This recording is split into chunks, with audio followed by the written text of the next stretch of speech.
पटना का Champaran mutton curry in red pot. Patna में धीरू नाम का व्यक्ति रहता था। उसका बनाया हुआ चंपारण मटन करी आसपास के इलाके में बहुत मशहूर था। उसका मटन करी खाने के लिए लोग दूर दूर से आकर लाइन में खड़े होकर खरीदते थे। एक दिन धीरू के पास भाटिया नाम का एक बिजनेसमैन आया। उसने धीरू से पूछा, भैया तुम मटन करी बनाते कैसे हो, जरा दिखाओ तो सही। तब धीरू ने कुछ मटन लिया और मसाले लेकर एक बाउल में डाला और उसे खूब मिलाया। फिर उसे एक रेड पॉट में डाला और उसे एक ढक्कन डालकर सील कर दिया। फिर जलते हुए कोयले में उसे रखा। जब वो मटन करी तैयार हो गया, उसने एक प्लेट में डाला और भाटिया के सामने रखा। भाटिया ने एक भी टुकड़ा नहीं छोड़ा, सारा खा गया।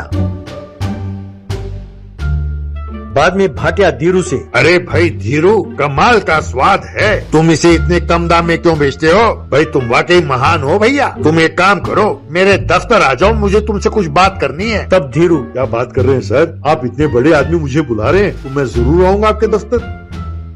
तब भाटिया अपनी गाड़ी में वहाँ से चला गया। यूं कुछ दिनों बाद धीरू भाटिया से मिलने उसके दफ्तर गया। भाटिया धीरू से, भैया धीरू, तुम्हारा मटन करी बहुत स्वादिष्ट है। मेरे बच्चे कह रहे थे कि वे भी गए थे तुम्हारे पास मटन करी खाने के लिए। इनफैक्ट उन्होंने बताया तो मैं तुम्हें ढूंढता हुआ वहाँ पहुँचा। भाई बात ये है, मैं चाहता हूँ कि तुम हमारे रेस्टोरेंट में आकर काम करो।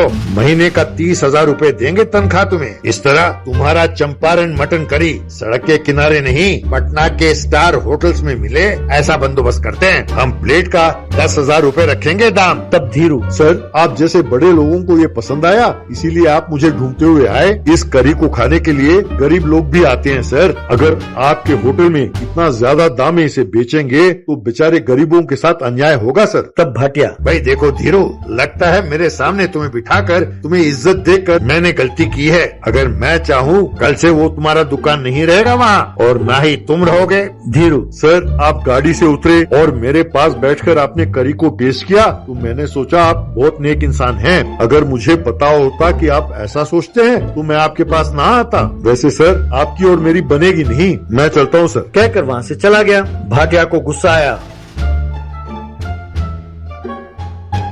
उसने कुछ लोगों को भेजा और धीरू के दुकान के सामने रोज झगड़े कराने लगा। ये देखकर वहाँ के कस्टमर्स को बहुत गुस्सा आया। उन्होंने उन लोगों को पकड़ा और उन्हें खूब मारा। वे सब वहाँ से भाग गए। बाद में धीरू ने उन कस्टमर्स को बताया कि भाटिया ने उसे क्या ऑफर दिया और उसने कैसे मना किया। तब उनमें से लोकेश नाम का एक युवक, अरे धीरू भैया, ऐसे लोगों को यूं नहीं छोड़ना चाहिए, उसे सबक सिखाना चाहिए। मैं उसके बारे में जानता हूँ भैया। उसने सब जमीन पर कब्जा किया और उनमें होटल बनाया। अगर हम सबने मिलकर उसके खिलाफ कंप्लेंट की तो चुपचाप रास्ते पर आ जाएगा। ये सुनकर सबने ताली बजाई।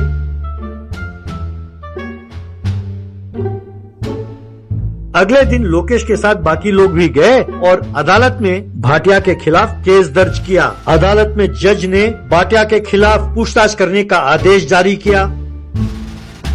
अगले दिन भाटिया धीरू के पास आया और, यार धीरू, मुझसे गलती हो गई, पर यार मैंने तुम्हारा क्या बिगाड़ा? बस 2-4 लड़कों को भेजा और तुम्हें डराने को कहा। बस इतनी सी बात के लिए तुमने मेरे खिलाफ इतने सारे केस डाले। यार मेरा तो बेड़ा गर्क हो जाएगा। भाई मेरे, मैं तुम्हारे पाँव पड़ता हूँ, मुझे छोड़ दो। अब मैं तुमसे कभी पंगा नहीं लूंगा और अगर तुम चाहो मैं तुम्हारे लिए बढ़िया सा होटल बना कर दूंगा, प्लीज भैया। तब धीरू, देखिए सर, इतनी नम्रता दिखाने की कोई जरूरत नहीं है। अब आप जाइए। अगर दोबारा मुझसे पंगा लिया तो अगली बार आपके खिलाफ केस नहीं, ये लोग आकर आपकी खूब पिटाई करेंगे। ऐसा कहते ही भाटिया वहाँ से चला गया।